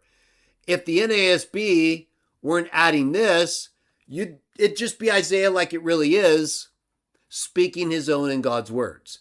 The NASB tries to make that clear where it thinks that's happening, and I think it gets it right here, but it's Isaiah talking the whole time. There's no clear break, is there? The NASB understood it just like we understood it. There's no break. Not even an indication whatsoever. So what are you guys talking about in Isaiah 48:16? That we need to have some clear break, right? It's insanity.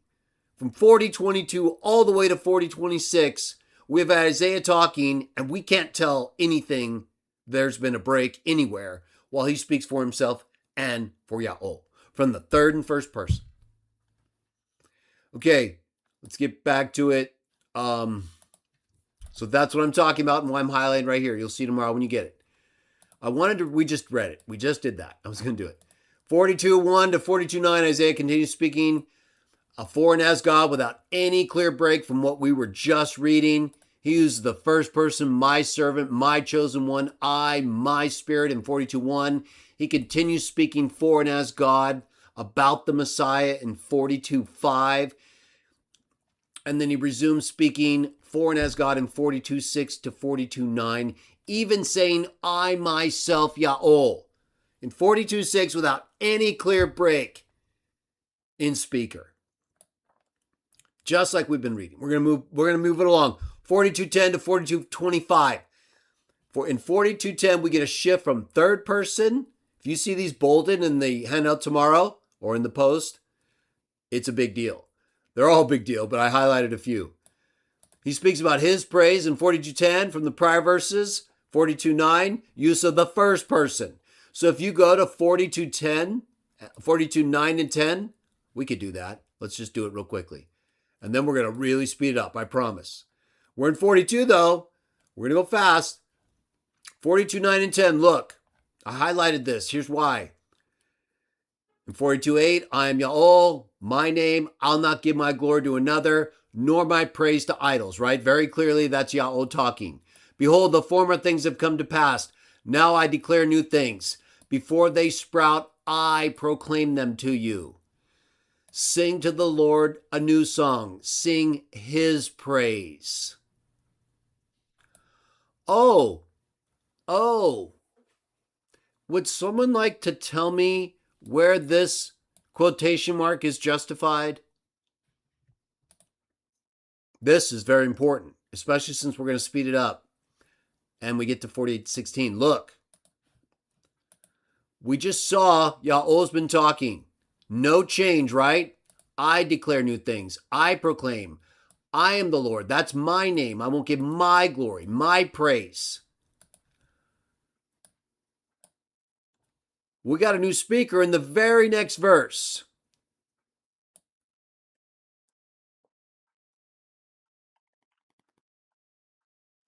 And it goes on. Just like in my handout. His praise. His zeal. He will raise. His army. He will prevail. That goes from I am the Lord. My name. My glory. My praise. I declare. I proclaim to his praise. His praise. His zeal. He will shout. He will raise. He will prevail. His enemies. There's no change, everybody. There's no indication anyone else is speaking but Isaiah, and he's speaking both for him and for Jaho from the third and first person. Exactly like he continues to do all the way to our subject text. But this is incredible, is it not? So that's what I'm talking about right here. Focus on that. 43:1 to 45:17. Okay, we're making big steps. I highlighted this too. Isaiah begins speaking directly for and as God, first person. Then from the third person in from the prior verse, breaking from the third person, I should say, he in the prior verse, and which is preceded by and now. Okay, this is kind of important because there's a direct link to 48:16 in terms of the words, but I don't think the significance is there. Look, in this verse here, in 43:1 to 45:17, we get we ata, and now, which is also what we see in the middle of 48:16, and now Jaho has sent me, which we'll get to. I don't think it's an indication of a change in transition because it's used here, and it's also, he continues speaking as if he's God, that is Isaiah, all the way to 44:1, without any break, and where we again get we ata. And so again, there's no change with this we ata in 44:1. It's hard to tell about the earlier we ata in 43:1, from 43:1 to the end of the chapter 43. But 44:1 very clearly uses we ata, which is in 48:16, and there's no change in speaker. So it is not a determining factor. Some people like to split up verse 16 of Isaiah 48. I don't see it. I see it exactly as I'm showing you right here. It does say and now, but in 44:1 it says that no change in speaker. Okay, so you can look at this further yourself. I'll make this better. As I said, there's a lot here. I'm going to skip past it though, so we don't have to keep going over the same stuff that you can see on your own, and that's all throughout these texts. I'm going to put out a polished rendering of all of this for you tomorrow. You can review it on your own, review it with anyone, use it however you want. Let's jump down to, in 45:18, Isaiah continues speaking for and as God, using the third person and then the first person. I, me, my. 47:4 to 48:16. Here we go. We're now in our subject text, and then we're going to really move forward, okay? Focus. 47:4 to 48:16. Here the speaker changes from the first person I of 47:3 to using the third person his name in reference to Jah, without any break in any indication or break in the speaker, which is followed by Isaiah continuing to speak for and as God, again using the first person to do so, I, starting in 47:6 without any break in speaker from the prior verses, including my and I in 48:3, and 48:5 through 6, and my name and my praise in 48:9, me and I in 48:10 through 12, and my and I in 48:13. Then in 48:14, leading right up to our subject text, without any break in speaker, Isaiah switches to referencing God in the third person. He will do, in 48:14, he will do what is his delight upon Babylon, and his own arm will be upon the Chaldeans, which Isaiah follows in the next verse, 48:15, by speaking in the first person, I, without any break in speaker, and with me and I in 48:16, without any break in speaker from the prior verse, also while referring to John the third person, he, namely, come near to me. You people, hear this. From the start, I have spoken in no place of concealment at all. I mean, in other words, they know who he is. From the time of its occurring, I've been there. And now the sovereign Lord Jehovah himself has sent me and his spirit. NWT says even his spirit, but it says and his spirit, which we've seen is the equivalent to his spirit being poured out upon people like Isaiah to prophesy and speak his words, right? In the other video I did, I got into this even more about the whole use of spirit in the book of Isaiah. So see the video link below if you want more on that, the whole what God's spirit is. I talked extensively about Isaiah 40 and its introduction of God's spirit there, as well as in other verses prior to that, but especially from 40 to 63 in that video. Link below. Okay, there's still information here you'll get to see on your own when I finalize this and provide it to you tomorrow. But this all happens here. Then in 48, right, he goes on. Okay, so he uses me and I in 48:16 without any break in speaker from the prior verse, while also referring to John the third person, which what? We've seen him do all throughout the book of Isaiah through this point. The first 48 chapters, as I've shown and as my notes show, and as you'll see on your own, that's what he does all over the place, even in the exact same verse, like right here. So he speaks, in the next verse, in 48:15, he speaks from the first person without any break, and he uses me and I in 48:16 without any break, and then he refers to Jah in the third person, just like we've seen. He talks from his own person, just like we've seen, and then he refers to Jah, which is what he's doing right here. This whole 48:16 confusion over the narrative is so stupid, as you've just seen. These narrative changes happen without any clear break, any transition that's evident almost all the time, and the same person, Isaiah, all the time, even in the same verse, speaking for and as God, or from his own person, or collectively for him and the people, and then immediately referring to Jah in the third person, or speaking for him in the first person. It's all throughout, okay? And the fact is, in this very verse, he differentiates himself from Jaho, like he does all throughout the preceding chapters, and he refers to his spirit, which he discusses all throughout Isaiah, in particular in Isaiah 40, quoted in the New Testament, which I talked about in the other video. There's no way Isaiah 48:16 has anything to do with the Trinity. It never did. And the whole who's talking thing is ridiculous once you understand how the book of Isaiah is written and or it was spoken and given. Let's wrap this up. 48:17 to 48:22.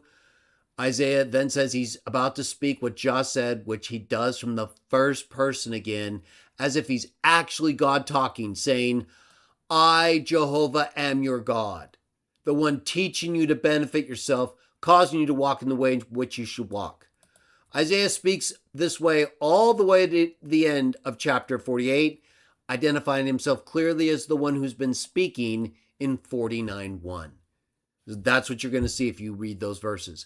In 49:1 to 49:2, Isaiah openly identifies himself as the one Jah brought forth, the one spoken about in Isaiah 48:16. He says right here in Isaiah 49:1 to 49:22, very important, look, right after what he said in 48:16, come near to me, you people. Hear this, like what he said earlier. From the start, I've spoken in no place of concealment.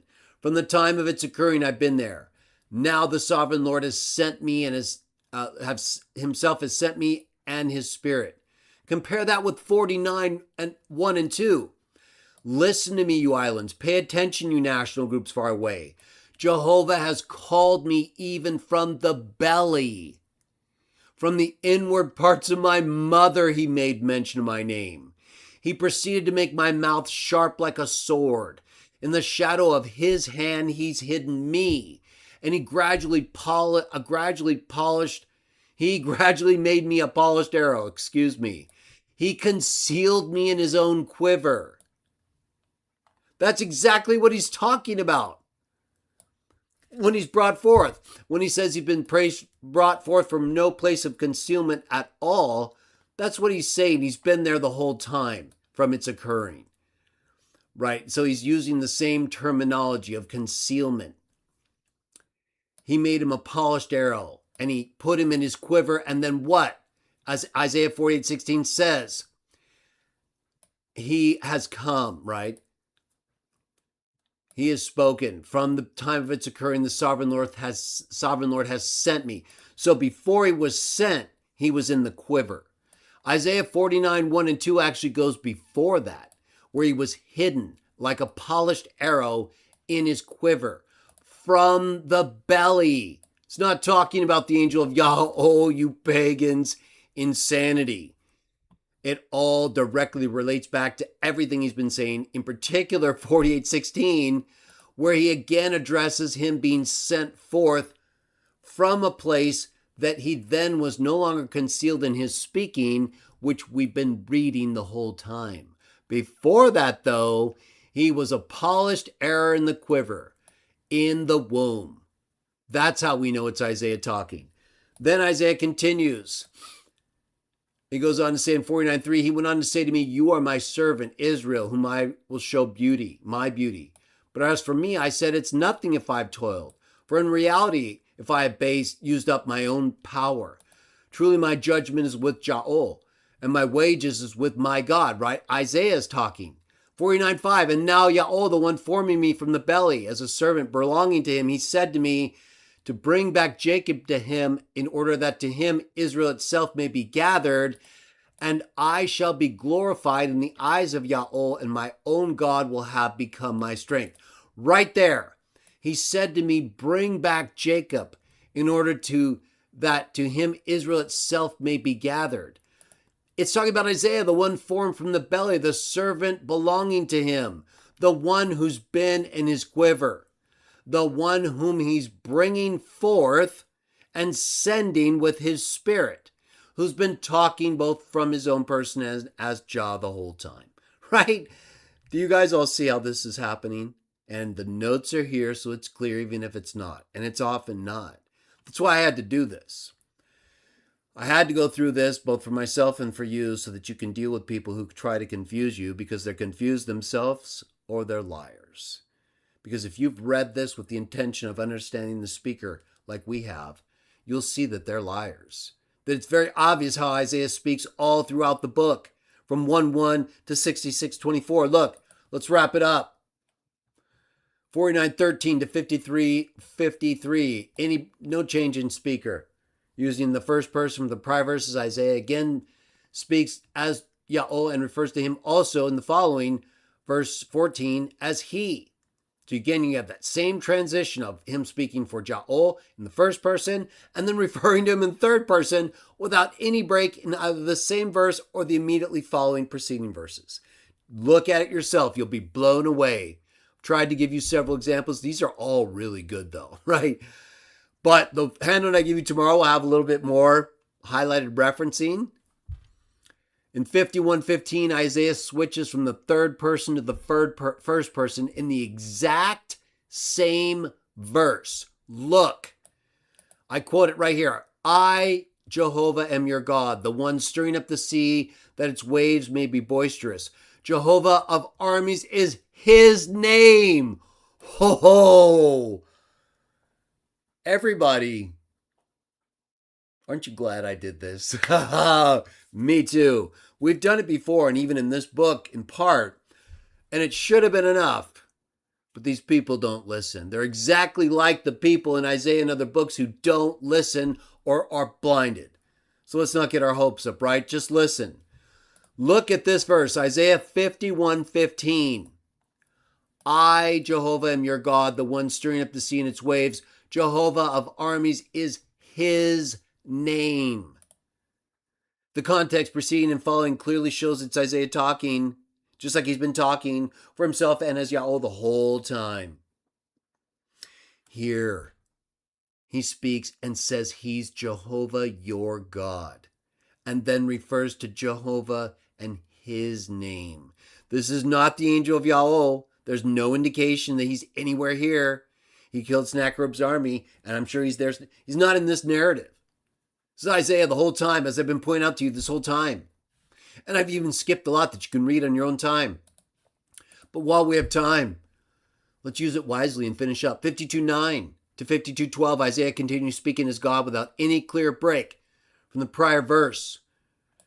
But in 52:9, he again uses the third person, his and he, when referring to Jah and his and our God in 52:10. In 52:13 to 53:11, he continues speaking without any break, but he switches back to the first person, and he speaks as God about the Messiah, saying, my servant, in 52:13, through 53:2, where he switches back to a collective we for him and the people. We shall see him, referring to the Messiah. there's not the appearance so that we should desire him. And in 53:3, we beheld him as of no account. In 53:4, our sicknesses were what he himself carried, and our pains he bore. We ourselves were counted him as plagued. In 53:5, Isaiah refers, speaking of our errors. It's not the angel. It's not Jaho. In 53:6, Isaiah says, like sheep, we have all wandered about. Jaho himself has caused the error of us to meet up with that one, the Messiah. Isaiah refers to my people in 53:8, followed by a third person reference to Jaho as he in 53:10. So he goes from my people in 53:8, his own people, to referring to Jaho in 53:10 in the third person. Or that may be even him as Jah in the first person again and a third person parallel. You can check this on your own. We don't have time to verify that right now. But that may be what it is as we've been seeing this whole time. It could be either one. He then switches again to the first person in the very next verse without any break in speaker and refers to the Messiah as my servant in 53:11. That's Isaiah talking. And uses the first person I while speaking for God in the verse, I will deal him a portion among the many. So he goes from this third person, referring to Jaho in the third person, so we know it's Isaiah in 53:10, and he switches immediately in the next verse, referring to the Messiah as his servant in 53:11, and I will deal him a portion at the end of the verse, right? Again, no break in speaker. Same thing in 54:1 to 55:5, same thing in 55:6 to 56:5, same thing in 56:6 to 58:14. Look, 56:6 to 58:14. Isaiah continues speaking for and as God without any break in speaker. He first refers to God in the third person. Minister to him. I capitalize that. And to love the name of Jehovah in order to become servants to him. Okay, that's 56:6. And then in the very next words of the same verse, Isaiah speaks as God from the first person, laying hold of my covenant. Okay, 56:6. This is the last one we're going to look at together. The rest you're going to have to do on your own. And there's more. There's a lot of good ones. But we don't have time to go over them all. Right? Look at the handout tomorrow. Okay, look at Isaiah 56:6. NASB. Okay, so we see right away they've got a quotation mark here. We can see in the earlier part, it says in verse 4, this is what the Lord Jaho says. To the eunuchs who keep my first person pronoun, my Sabbaths, and choose what pleases me, and hold firmly to my covenant. To them I will give my house within my walls a memorial, and a name better than that of sons and daughters. I will give them as an everlasting name which will not be eliminated. Is that not clearly Jaho speaking directly from the first person? The very next verse, verse 6, look, it adds quotation where that indicates a change. Look at the text itself. Also the foreigners who join themselves to Jaho to attend his service and to love the name of Jaho, to be his servants. Everyone who keeps the Sabbath so as not to profane it and holds firmly to my covenant, even those I will bring to my holy mountain and my house of prayer, right? Look, my house will be called the house of prayer. So you can see, everybody, this is another text from 56. Where was it we started? You can start from 56:1. I think we started in 4. Jaho's talking my, me. And then in 6, right, I will give them an everlasting name. And then in verse 6, no change, nothing, no break. Do you see a break there, right? Absolutely no indication there's a change at all. Yet it goes immediately to speaking about Jaho in the third person and continues to do so until the very next verse when there is again, or actually the same verse. That's why I highlighted that, huh? Yes. Same sentence, the preceding verse. That's what I was doing. I'll make this clearer tomorrow. Look at that, right? Holds firmly to my, goes immediately from his servants, his service, to my covenant, my holy mountain, my house of prayer, right? This is all Isaiah, everybody. This is how he talks throughout the entire book. And these pagans have blown it. They have caused confusion and discord among everybody because they're either too stupid or too lazy or too evil to properly read the very book they claim to love and know so well. So we had to spend all this time just to figure out who's talking, who's saying what, and how we know when and why. Look, let's finish it up. We're in 56. 56:6 to 58:14 is what this is all. There's even more, right? Tons of stuff. Everybody read it tomorrow. 59:1 to 59:19, tons more stuff. 59:20 to 59:21, tons more stuff. 60 verse 1 to chapter 61:2. Isaiah resumes speaking directly for God in the first person, made clear as the opening verse leads to 60 verse 7, where Isaiah says for God, with approval they come up upon my altar, and I shall beautify my house of beauty. Then in 60 verse 9, Isaiah switches from me to he without any break in speaker. Let's go to it one more time. 60 verse 9, we're wrapping it up. It's over, right? Everybody, have we shown conclusively or not? And we haven't even gotten to probably half of what you'll see on your own. Look, Isaiah 60 verse 8, who are these who fly like a cloud, like the doves? Well, first, verse 7, all the flocks of Kedar will be gathered to you. The rams of Nebaioth will serve you. Then we'll go up upon my altar. So right there, we have people proclaiming good news of the praises of Jaho, the flocks being gathered to you. Let's see and make sure who we have talking here. But the Lord will rise upon you his glory. Okay, so Isaiah is talking. Verse 2. Raise your eyes, then you will see, be radiant, the wealthier nations coming to you, a multitude of camels. Verse 6, they will proclaim gold, proclaim good news, praises of Jaho, all the flocks of Kedar will be gathered to you. Isaiah is talking, rams of Nebaioth will serve you. They will go up upon my altar right there. So we just saw Isaiah's been speaking this whole time.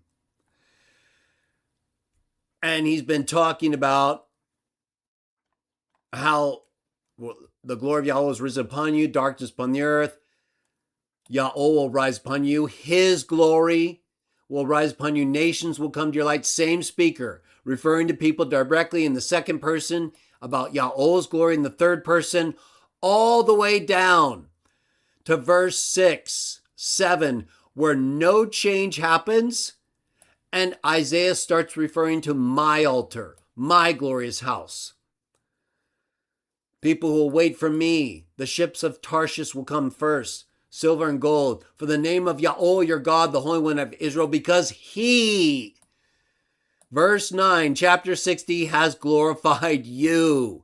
Then without any break in speaker whatsoever, foreigners will build up your walls. Their kings will serve you. For in my wrath, there has been no change in speaker since verse 1 of chapter 60.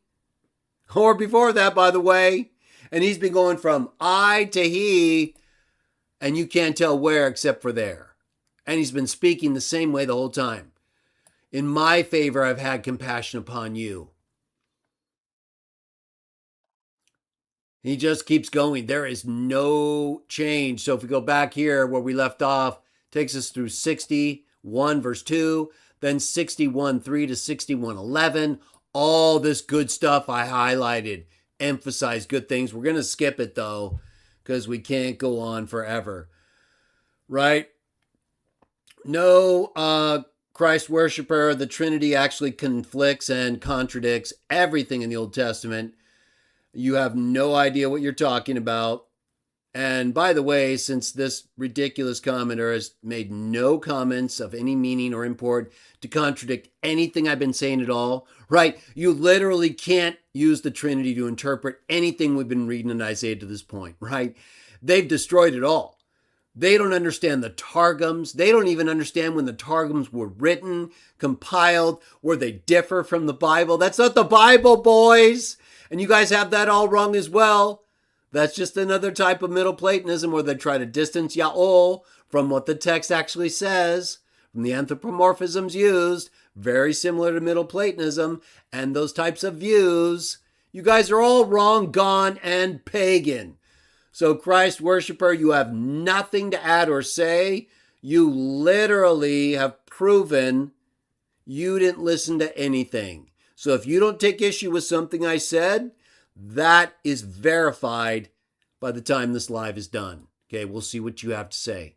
62-1, 62-1 to 62-9, boom, game over. 62-10 to 63-8, Isaiah resumes speaking from 62-10, uses third person, he, him of God in 62-11, resumes speaking for and as God using I in 63-1, my and I in 63-3, my in 63-4, I and my in 63-5, and in 63-6. Christ worshiper, have you ever read this book? Do you even know what you're talking about? Or are you just listening to YouTube blames and reading stupid articles and commentaries without reading the Bible? Guess what, Christ worshiper? We actually read the book of Isaiah, the Bible. So we know what we're talking about. You should pay attention. Keep reading, everybody. Look at all these references. Game over. 65-1 to 66-4. Isaiah speaks from the first person of Jah without any break indicated from the preceding verse, namely 64-12, all the way to 66-4, boys. From 66-5 to 66-24. This is it, everybody. It's game over. You see at the very bottom there, you see those words, our podcast, game over. Isaiah then says he's going to say the words of Jah, but he does so using the third person. Hear the words of Jehovah, you men who are trembling at his word. And he must also appear with rejoicing on your part, which is followed by Isaiah continuing speaking without any break from the preceding until 66-9. When Isaiah resumes speaking as God in the first person using I, Christ worshiper who had nothing else to say but paganism, through verse 66-14, after which Isaiah switches back using the third person his for God in verses 15 and 16. The very next verses where he says this is the utterance of Jehovah at the end of 66-17, which is then followed by Isaiah resuming the first person as he speaks for and as Jehovah God all the way to the end of Isaiah 66 and verse 24. Yeah. Guess what, everyone? In 2 hours, basically 2 hours straight, we have destroyed any legitimate attempt to use the Trinity to understand any of these speech narratives in the book of Isaiah, especially one that would suggest we have a Trinity or even one or more persons of a Trinity in Isaiah 48:16. And we for sure, conclusively, no question about it, game over for all time. It's been tilted. There's no option to play. Prophets like Isaiah especially speak exactly like the angel of Yaol and other prophets, by the way, using the first person as if they are God, as if they are Jehovah. There's almost no difference. In fact, Isaiah probably goes even further than some explicit narratives involving the angel of Yaol, who, like him, is simply speaking the words he's been given. Exactly like the God of that angel and the God of us all, God of Isaiah, the God of John, the God of the Messiah, said he would do in Exodus 23 and elsewhere throughout the entire Bible, including with respect to his own son. There is no Trinity. There is nothing to be worried about in terms of these speech transitions and narratives once you understand the book we're talking about, once you understand the people in it, and especially once you understand how they talk. With that having been said, may Jah bless you all. In Jesus' name. I'll be back as soon as I can, where we will resume discussion of Isaiah, in particular, discussion of the angels of Yahweh in Isaiah. I'll also be back as soon as I can for another Game Over podcast. But I may take a little break because I had to spend some extra time going through this. I'll put up the handout, refined and finalized tomorrow. But I wanted to get this done so you guys know how to handle this issue once and for all. And you don't have to read the whole book yourselves just to do it. So with that having been said, may Jah bless you. Thank you for joining me. And I'll see you all again soon.